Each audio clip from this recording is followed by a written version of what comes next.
Well, conference report, unconscious will is perfectly fine with me, and I think I've said so. But I will repeat, Remember, I think that we are a colony of, what is it? How's it pronounced? Eukaryotic life forms. And I believe all living life forms have will. I would expect most of the will in our body to be unconscious.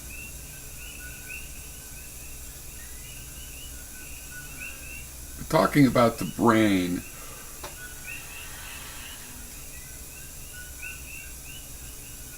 it's interesting, this word unconscious. Certainly there's some things that will forever be unconscious, right? A certain kind of processes in the brain. I would call those non-conscious, though, really. Things that don't have to do with consciousness. We don't have readouts on certain neural firings or something.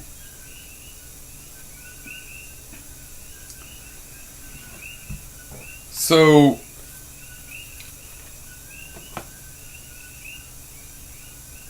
most unconscious things, though, are different. They're things that can be made conscious by thinking about them. And you see this evidence that they're at work even when you're not thinking about them. I mean, and naively you would think, well, if I'm not thinking about it, it's not doing any thinking. But that's very naive, and we know that our unconscious mind keeps thinking.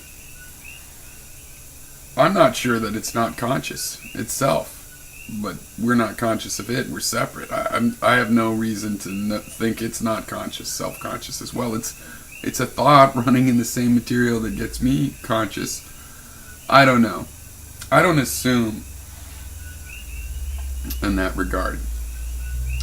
But I do notice that I can make these things conscious. I can go through an event and go, geez, there was this powerful force impelling me with a desire I didn't understand, and I can afterwards ask, what was that desire about? And all the things related to it will come up, all my feelings, and I can consciously think about those things and consciously try to get a good attitude. And a good attitude can be something that the next time I'm in a similar situation, that unconscious attitude plays a different role, right? You can choose a different behavior. So I don't mind that, I feel like as the conscious mind that, yeah, okay, it's slow work setting up dominoes for the next thing you go through, but it can be done. Right, I can set up things so that my automatic reactions change over time as a result of my conscious actions. When those actions are triggered, it's a result of unconscious behavior. But it's not entirely unconscious because at some time in the past, I have consciously addressed it. And this is a technique that works. I do this. It works, it's straightforward. And I think everybody does it to the degree that they adapt their behavior.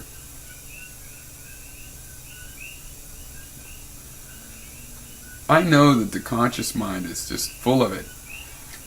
For example, mostly it just justifies things that were already decided by these other parts of the wills. So, if the whole conscious will turns out to be illusion, that doesn't change my position in this.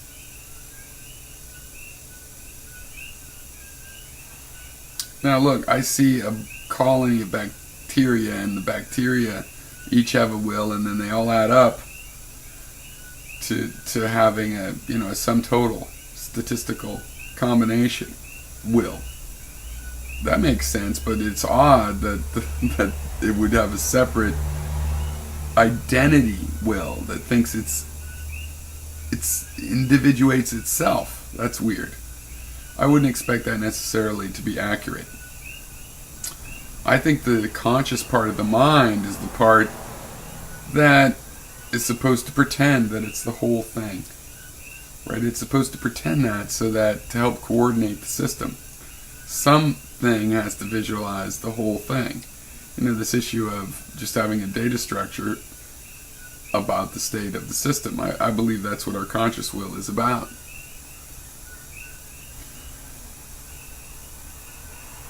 I don't think that when you make a data structure in a computer to represent the state of the computer that you created a conscious thing, though, right? But definitely there's a similarity. I mean, that's a part of it. We think we're the whole body, but obviously we're not every skin cell and everything. Obviously the part that's thinking is the brain, and it's connected to the skin cells, but it doesn't have a individual connection. It can't possibly know on that level, that what do you call it, micromanagement. There's a lot of micromanagement between the brain and body, but not to that level. So it's not going to be conscious of that. It's not going to be conscious of a white blood cell that I believe is willfully pursuing a bacteria in the body.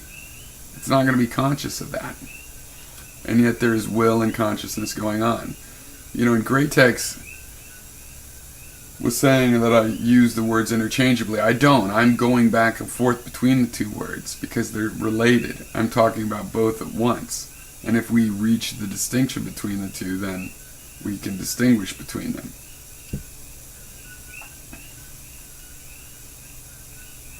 But yeah, you seem to think I'm going for something I'm not. Also, I'm not looking for an autonomous thing.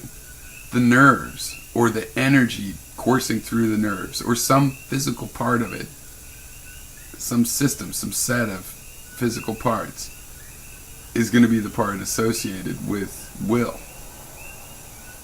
I mean, it's going to be the thing willing and willed.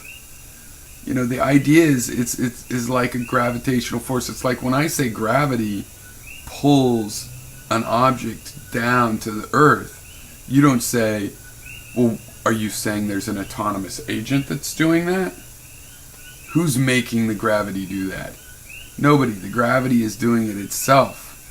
It's supposed to be a direct explanation. Now, we don't know what the gravity is or how it works, but when you say it's the gravity, you're not saying something else separate.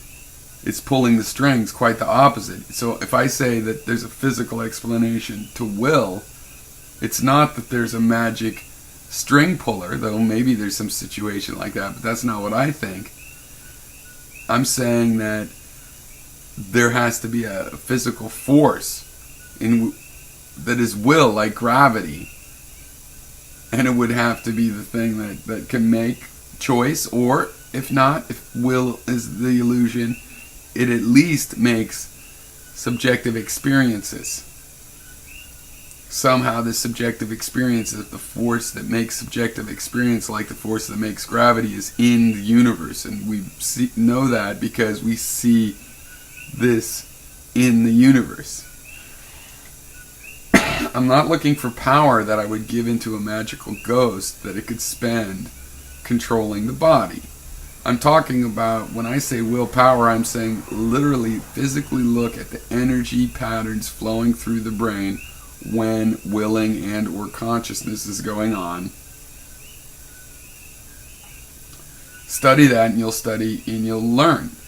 Somebody said, oh, but the computer, the electricity goes through the computer, but the computer isn't electricity, it's just facilitated by the electricity. But if you got a computer from an alien, you didn't know what it was, but you figured out you could put electricity in and it came out, and you looked at that, you studied and followed the electricity as it flowed through every single circuit, then you would learn how the computer worked. You would at least be able to reproduce it, but you would likely learn a lot about the principles of the computer and how it worked. So I'm literally talking about that power. Now, if will is not an illusion, I'm also saying, hey, somehow that power is a power of choosing. Yeah, it means that built into the universe there's some sort of physical phenomena that is consciousness. Doesn't just create consciousness, it is consciousness. The consciousness continues to be physical. So that force somehow causes that. That sounds preposterous, except that we see it in the physical universe. So we already know there's some physical explanation for it. It can't be ludicrous for it to have a physical explanation because it exists in the physical world.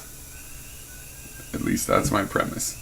All right, thanks. And I'm sorry my last video was sort of overwrought, and I felt it. So thanks for not making a big deal of that. Cheers.